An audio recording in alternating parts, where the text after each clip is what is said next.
El Economista, podcast. Hola, bienvenidos y bienvenidas a Economía sin Monotonía, un podcast de El Economista. Yo soy Ana María Rosas, editora de Finanzas y Dinero de esta casa editorial. Muchas gracias por escucharnos a través de nuestras distintas plataformas.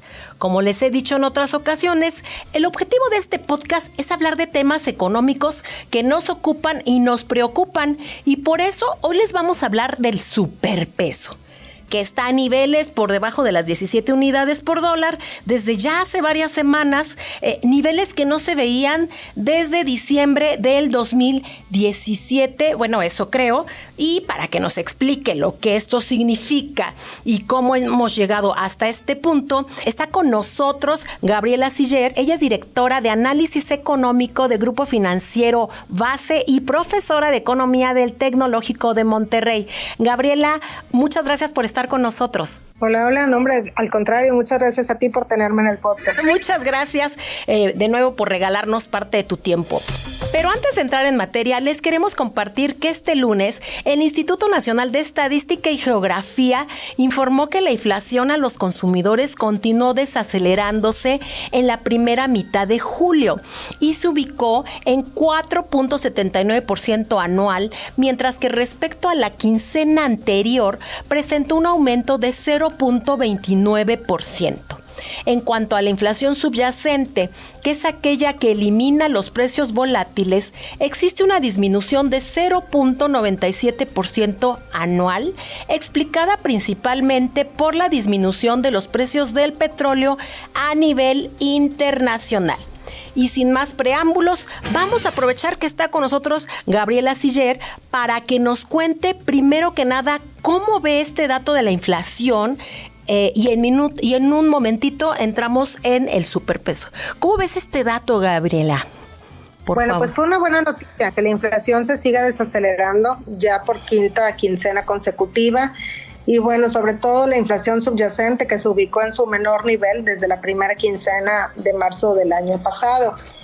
Y bueno, con todo esto, pues yo creo que está confirmada la tendencia a la baja, de la inflación, y es muy posible que cerremos el año con una inflación alrededor de 4.6%. A la inflación pues le ha ayudado la apreciación del peso mexicano, del cual ahorita vamos a hablar. Sin embargo, sigue habiendo todavía riesgos al alza para la inflación, entre los que destacan, por supuesto, la guerra entre Rusia y Ucrania, que podría presionar nuevamente al alza el precio de los granos. También vemos que la inflación subyacente de mercancías, aunque se ha moderado la inflación ahí, pues sigue en niveles elevados. Y finalmente, pues pueden darse nuevamente presiones en los precios de servicios debido a que hay una mayor demanda. Fíjate que los consumidores han priorizado su gasto yéndose de los bienes hacia el sector servicios, todavía como que tratando de resarcir lo que perdieron durante la pandemia, y por eso es que hemos visto que la inflación en el sector servicios pues ha estado presionada al alza.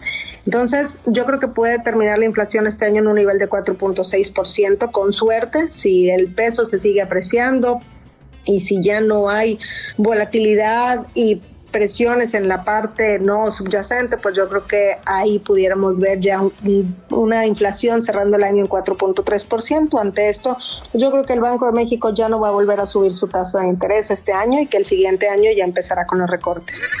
Pues muy interesante esto que nos cuentas. Y sí, efectivamente, nos decías que tiene que ver aquí, pues también esta apreciación del peso y del superpeso.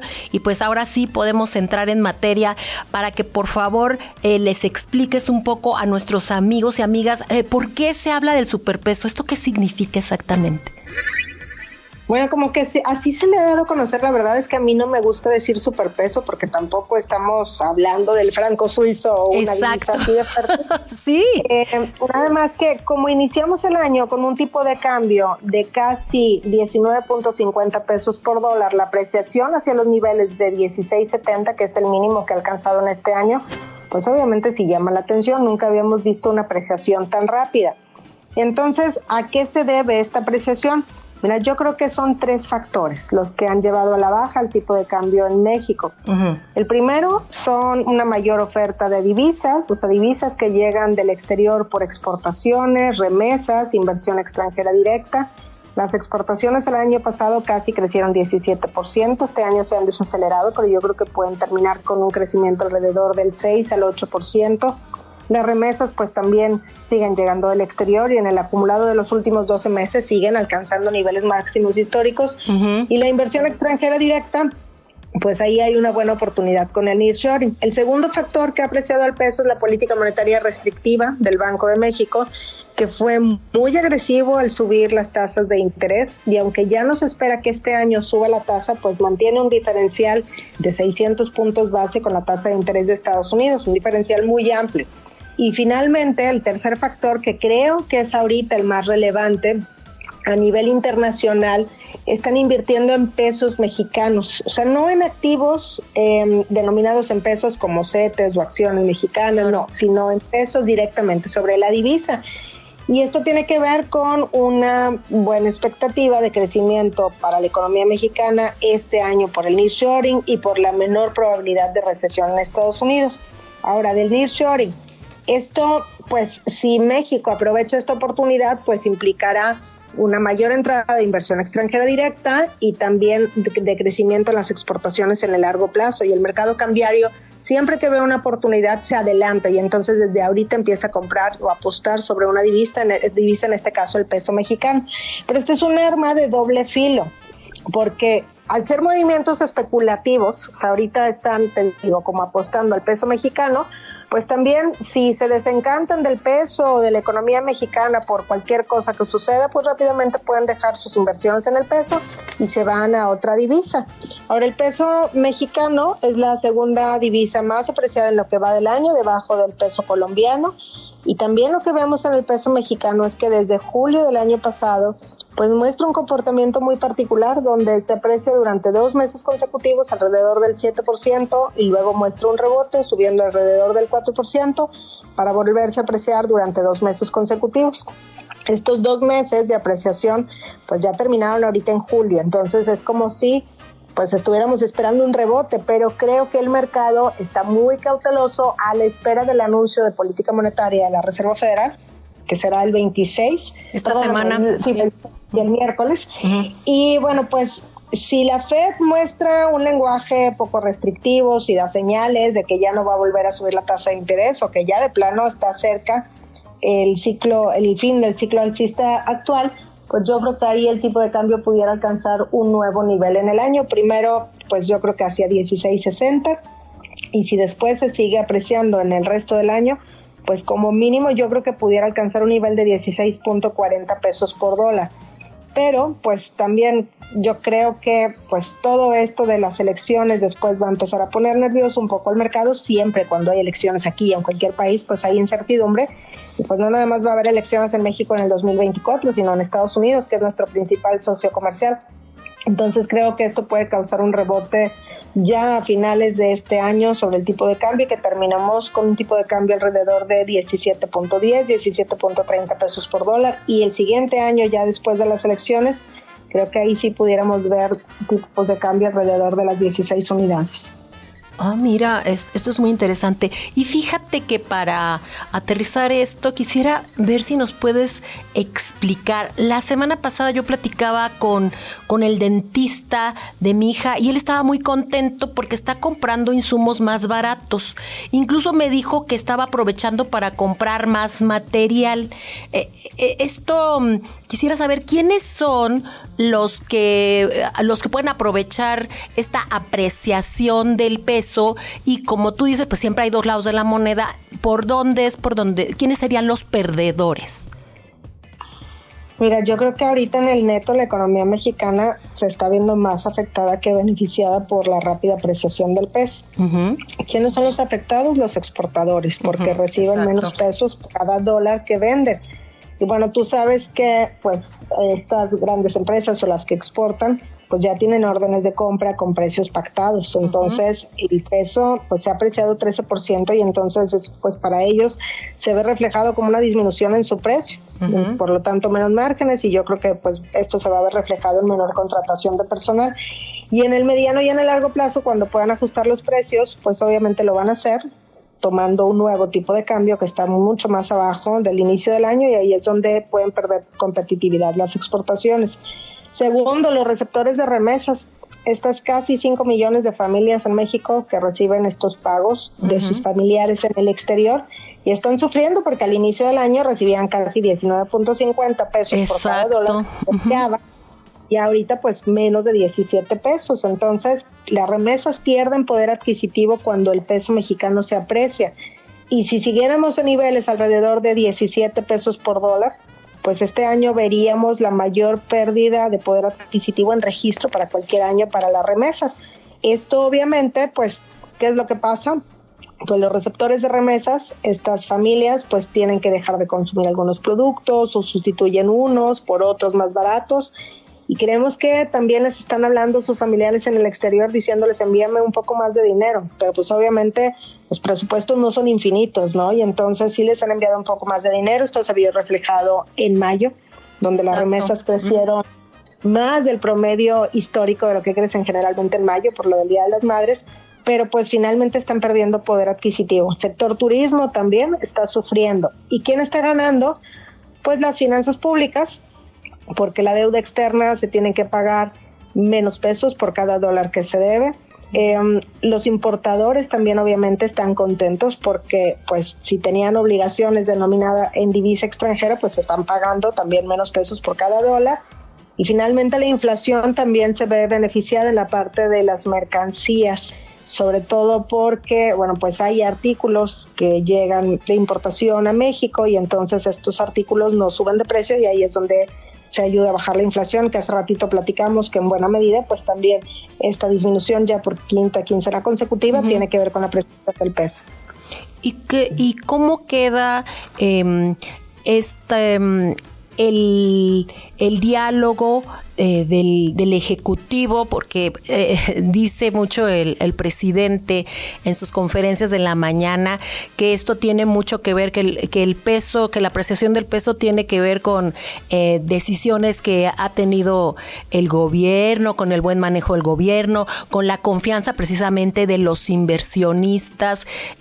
Tú que estás precisamente de este lado, tú que eres una analista, que conoces muy bien estos altibajos que me acabas de decir, no tiene que ver esto, ¿no? No tiene que ver el manejo de las finanzas, sino estos aspectos que nos acabas no de las finanzas, perdón, sino las decisiones políticas, sino el manejo, ¿cómo se llama? La confianza que hay en México en este momento, ¿no?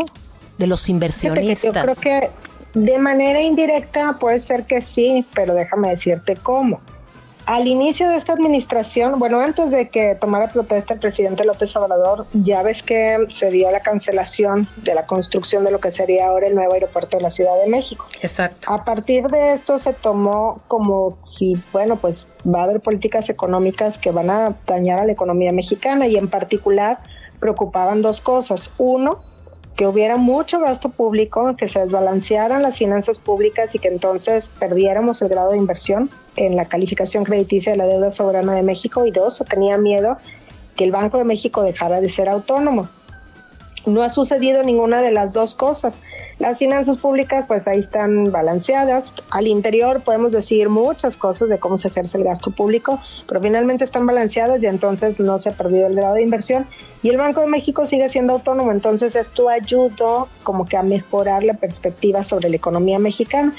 Además, también, pues, el peso mexicano es una moneda muy líquida, no ha habido intervenciones sobre el peso mexicano y esto da certidumbre, pero no ha habido una política económica en particular, no sé, que iniciara la construcción de Dos Bocas o algo así que generara mayor certidumbre sobre México.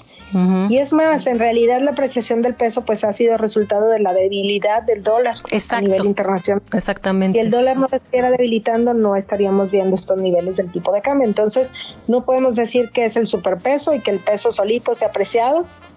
Pudiéramos decirle superpeso si el dólar se estuviera fortaleciendo y la mayoría de los cruces estuvieran perdiendo frente al dólar y el peso se abriera paso, pero no es así. En realidad el peso se aprecia cuando el dólar se ha debilitado. Sí, y hacia adelante tú comentabas pues que tiene que ver mucho y que son movimientos pues normales hasta cierto punto cuando se acercan las elecciones, ¿no? Estos cambios. ¿Cómo tú nos acabas de decir precisamente pues que tendría que quedar a final de año quizá en 17 y luego se recuperaría, pero no volveremos a los niveles de 19 pesos? ¿En algún momento? Pues, ¿qué tendría que pasar?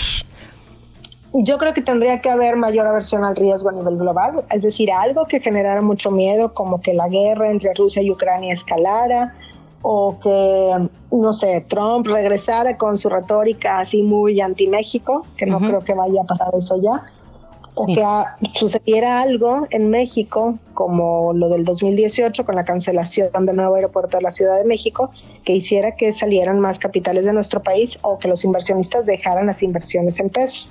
Creo que ahorita los 19 pesos por dólar están lejanos, pero lo que sí es que es muy fácil que se pueda dar un rebote del tipo de cambio hacia 17.10, 17.30 pesos por dólar, y es más, con un poco más de aversión al riesgo sí pudiera subir a 18 pesos por dólar, pero los 19 se ven muy lejanos ahorita. Sí, ¿verdad? Sí, así es. Sí, es lo que yo también pienso. Y nos comentabas precisamente de uno de los aspectos que ha ayudado a esta apreciación, que pues es la llegada de inversiones. ¿Cómo puede ayudar el nearshoring?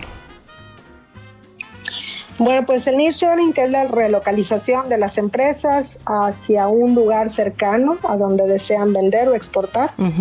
Pues México tiene una posición geográfica privilegiada porque estamos al lado de Estados Unidos y además tenemos un tratado comercial. Y bueno, pues hay una guerra comercial entre China y Estados Unidos, por lo que hay empresas que están saliendo de China, y además con todo esto de los costos logísticos que subieron mucho durante la pandemia, pues hubo empresas que buscaron irse a otro lado. Llegaron a México y entonces pues otros han visto que les va bien, entonces también quieren llegar aquí, ¿no? Esto es el nearshoring. Sí. Yo creo que si México aprovechara el nearshoring, podríamos estar viendo crecimientos, pues yo creo que anuales alrededor del 3.5%. Este año yo creo que podemos crecer 3%, pero imagínate año tras año crecer 3.5%, claro. Pues esto ayudaría mucho en el nivel de vida de todos los mexicanos. Veríamos también una mayor creación de empleo formal, porque también en México pues tenemos este problema estructural de alta informalidad. El 55% de los ocupados están bajo este esquema, donde pues obviamente los ingresos son inestables. Entonces veríamos una disminución en la informalidad y yo creo que una mayor estabilidad del tipo de cambio. No creo que lo estemos aprovechando al máximo el nearshoring, pero con lo poquito que lo estamos aprovechando, con eso tienen los inversionistas a nivel internacional para tener una mejor perspectiva sobre la economía mexicana y apostar sobre el peso. Sí, esta relocalización de las empresas, que bueno, es así como se le llama en México, precisamente decían las autoridades que podría significar, pues ellos hablaban hasta de 2 puntos adicionales de crecimiento. Y como acabas tú de decir, pues esto es algo que viene hacia abajo y que a todos nos puede ayudar en la mayor generación de empleos. Pero acabas de decir que no se está aprovechando. ¿Por qué, Gaby? ¿Por qué no se está aprovechando? Mira, yo creo que, en México estamos viendo políticas económicas que generan incertidumbre. Sobre todo hay reformas que han generado presiones al alza sobre el costo de las empresas. Y esto obviamente a las empresas que están, pues que quieren llegar a México, pues les preocupa un poco. También hay mucha inseguridad pública. Exacto. Y estos factores frenan la llegada de inversión extranjera directa. Y bueno, por si fuera poco, pues México no es el único país al donde pueden relocalizarse. Es como si fuera una competencia y ya no existe ProMéxico ni una agencia que pueda promover a México ante el exterior. Entonces esto lo están haciendo los gobiernos estatales de manera individual. Y por eso vemos que ciertas entidades federativas como Nuevo León, como Jalisco, pues han recibido una gran parte de la inversión extranjera directa y han aprovechado el nearshoring, pero no todas. Hay entidades federativas donde pues más bien está cayendo la inversión extranjera directa. Entonces aquí tendremos que darle en mérito a la labor de los gobiernos locales, no tanto del gobierno federal, desafortunadamente, ¿no? Sí, bueno, no todos los gobiernos locales, porque también, por ejemplo, sí, algunos tienen muchas cadenas de suministro y entonces también esto por sí solo pues como que trae inversión extranjera directa. ¿Qué tendría que hacer México para aprovechar el nearshoring? Pues mira, yo creo que tendría que promoverse, ¿no? A nivel internacional, o sea, volver a ser una agencia o una oficina tipo ProMéxico. ProMéxico. Uh-huh. También formar como que paquetes para recibimiento de empresas. No, todo el mundo piensa como que en estímulos fiscales, pero yo creo que más bien para decirles como que el ABC, ¿no? De los trámites y cómo pueden establecerse en México. Y finalmente, pues generar certidumbre sobre la economía mexicana, que ya no haya más iniciativas y reformas que generen incertidumbre y tratar de bajar la inseguridad pública en nuestro país. Sí, que estos son aspectos pues que desafortunadamente pues ya tienen mucho tiempo y pues a la nueva administración pues le tocará tomar medidas, ¿no? Bueno, obviamente también a nuestro actual gobierno, pero pues creo que ya mucho tendrá que ver con la siguiente administración. Gabriela, y te quisiera yo preguntar para las personas que nos vienen escuchando en el podcast o que lo bajaron y que están quizá, no sé, en el gimnasio o en algún lugar escuchando, ¿tú consideras que es un momento para la gente de a pie de que compre divisas, de que compre dólares o no? Pues mira, depende. Yo no lo recomiendo como medio de inversión. Uh-huh. O si quieren, pues a lo mejor como un activo refugio, es posible que el tipo de cambio continúe a la baja, ¿no? Uh-huh. Entonces, si quieren poner en un portafolio de inversión porque dicen quiero algo súper seguro, pues ahí sí, ¿no? Pero pues seguramente van a seguir sufriendo porque el tipo de cambio, yo creo que, sufriendo si compraron dólares como medio de inversión, porque yo creo que el tipo de cambio va a seguir a la baja y con esto, bueno, pues nos traían una pérdida. Sí, por ejemplo, las personas que compraron algún seguro hace algunos años y que se les vence este año un seguro en dólares, pues definitivamente perderían si en este momento cambiaran su seguro, ¿no? Sí, así es, si lo cambian y pues es realizar una pérdida finalmente. Uh-huh. Yo creo que para inversiones pues más bien recomendaría otro tipo de activos. Están los instrumentos gubernamentales. La verdad es que la probabilidad de que el gobierno de México deje de pagar pues es casi nula, es prácticamente nula. Y ahorita la tasa de interés está muy atractiva, tanto en términos nominales como en términos reales, es decir, quitándole la inflación. Entonces yo no recomendaría inversiones en dólares. Claro que si ya tienen los dólares... Sí, a los que ya la tuvieron desde hace algunos años, ¿no? Yo tengo a algunos conocidos que, bueno, hace 20 años empezaron su ahorro y en este momento les tocaría retirar y pues creo que no sería muy conveniente, ¿no? Tendrían que pensar en dejarlos ahí si fuera posible, ¿no? Yo les recomendaría que lo dejaran ahí y en la medida que vayan necesitando dólares los vayan tomando, porque si no ahorita pues nada más van a realizar una pérdida.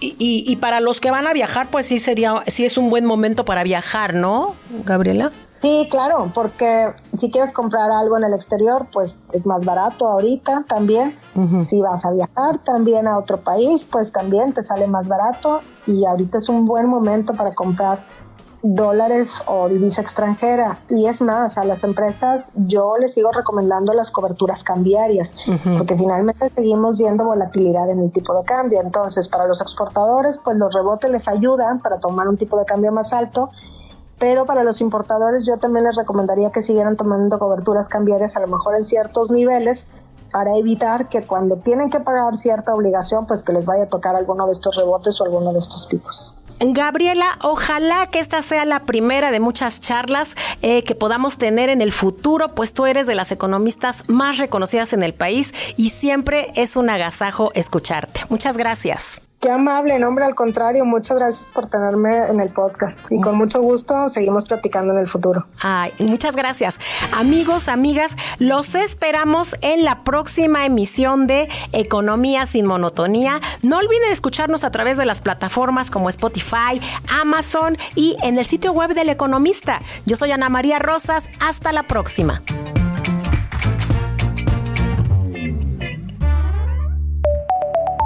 El Economista, podcast.